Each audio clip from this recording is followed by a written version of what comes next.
মানুষ বিশ্বাস করে তরুণ নেতৃত্বের একটা অংশ দুর্নীতিতে নিমজ্জিত।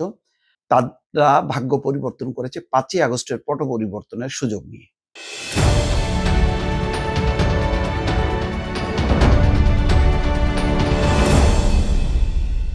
এটাই হচ্ছে রিয়েলিটি, যে আপনি আমাদের যারা সমন্বয় করে যাদেরকে চিনেন তাদের পকেটে হাত দিলে কখনো ২-৩ হাজার টাকাও পাবেন না। আমার পকেটে মানি ব্যাগও নাই। Welcome to reality.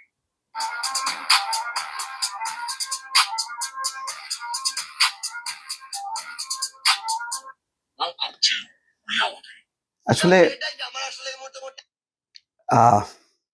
সত্য এটা যেটা দেখালাম আপনাদেরকে, সম্ভবত এনসিপির অগ্রযাত্রার পথে এই যে কথাগুলো আসছে, যে সার্জিস আলম বলেন, হান্নান মাসুদ বলেন, প্রত্যেকেই বলতো যে তাদের আসলে কিছুই নেই। এখন দেখা যাচ্ছে যে হলফনামায় তাদের অনেক কিছু আছে। এই যে ৩৪ লাখ টাকা সম্পদ আছে সার্জিস আলমের।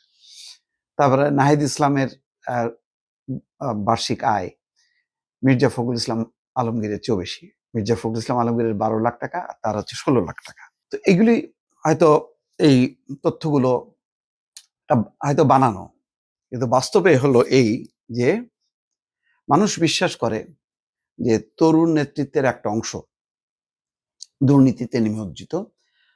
তারা ভাগ্য পরিবর্তন করেছে ৫ই আগস্টের পট পরিবর্তনের সুযোগ নিয়ে।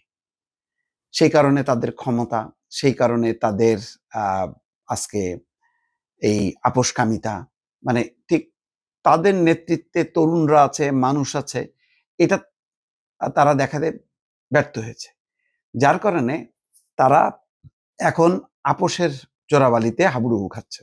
এটার আসলে মানে যদি কোনো গবেষণা নেই, আমার কাছে কোনো পরিসংখ্যান নেই। আজকে ৫ই আগস্টের কথা চিন্তা করেন, যখন পতন হয়েছিল ওই সময় তাদের ভাবমূর্তি, আমার মনে আছে তারা একটা ফান্ড রেজ করছিল বন্যার্থদের জন্য, মানে টিএসসি এলাকায়। তখন সাধারণ মানুষ দলে দলে, মানে তাদের সমস্ত যা যা আছে, মানে রিক্সাওয়ালা থেকে শুরু করে মধ্যবিত্ত, নিম্নবিত্ত, মানে যা পাইছে, এমনকি কানের একটা দুল, তারপরে নাকের নথ, তারপরে গলার হার, সামান্য চুড়ি, বালা যা পাইছে, মানে সারাদিনের উপার্জিত টাকাও রিক্সাওয়ালা দিয়ে আসছে। এইরকম ছিল, এবং তারা এক পর্যায়ে বলছে যে আমাদের আর ত্রাণ দরকার নেই, কারণ এগুলি পাঠানোর মতন পরিবহন আমাদের নাই।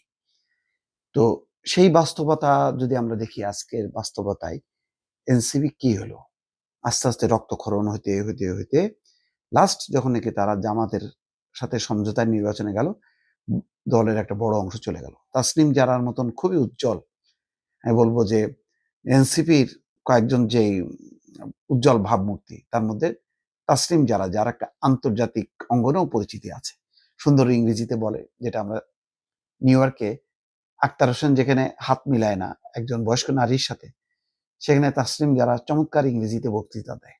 এটা একটা থাকে না, কিছু মুখ থাকা দরকার। তো আজকে কিন্তু সেই জায়গা নেই, এটা হলো বাস্তবতা।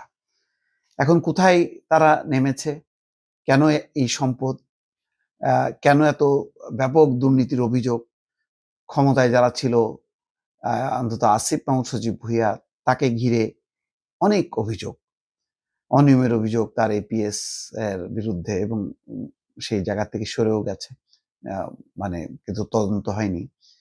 এই যে গুঞ্জন, নেগেটিভ প্রচার প্রচারণা, হয়তো বাস্তবতা আছে অথবা বাস্তবতা নেই, সব মিলায় কিন্তু এই আজকে এই ট্রল হচ্ছে, কথা উঠতেছে, কিন্তু এগুলো যে মিথ্যা, এইটা এনসিপি যেমন প্রমাণ করতে পারেনি, মানুষের মন থেকেও সেই সন্দেহটা দূর হয়নি। এটাই হচ্ছে বাস্তবতা, দর্শক।